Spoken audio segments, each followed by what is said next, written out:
জীবনে সব কিছু আপেক্ষিক। ভাবছেন কথাটা কেন বলছি? তাহলে শুনুন।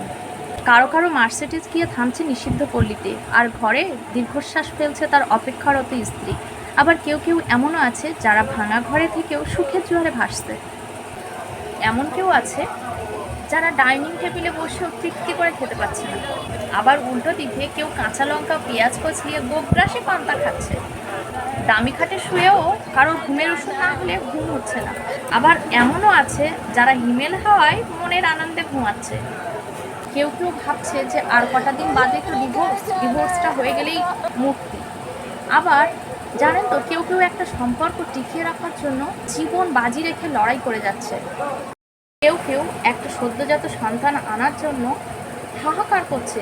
আবার অনেকে আছে যে একটা সন্তান পাওয়ার পরে তাকে ডাস্টবিনে ফেলে দিচ্ছে। কেউ কেউ বছরে কতবার যে ভালোবাসার মানুষকে পাল্টাচ্ছে তার কোনো হিসাব নেই। আবার কেউ তার ভালোবাসার মানুষের জন্য বছরের পর বছর অপেক্ষা করে চলেছে।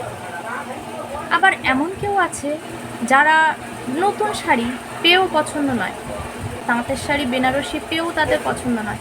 আবার কেউ আছে যারা নতুন শাড়ির গন্ধ বারবার শুকছে, যদি শাড়িটা একটু ছুঁয়ে দেখতে পারে। আবার কেউ কেউ তার প্রিয়জনের কাছ থেকে সোনা হিরে সব রকম অলংকার পেয়েও খুশি নয়। আবার অনেকে আছে যারা তাদের প্রিয় মানুষের হাত থেকে কাঁচের চুড়ি পেয়েও, একটা গোলাপ পেয়েও কত খুশি। নানান রঙের মানুষ, বিপুল নানান স্বপ্নে জীবন এঁকে বেড়ায় সাদা কালো আলাপনে। আসলে এটাই বাস্তবতা, সুখ এবং শান্তি সর্বদাই আপেক্ষিক। কারো কাছে সব কিছু থেকেও সুখ জিনিসটা নেই, আবার কারো কাছে কোনো কিছু নেই কিন্তু সুখের কোনো অভাব নেই।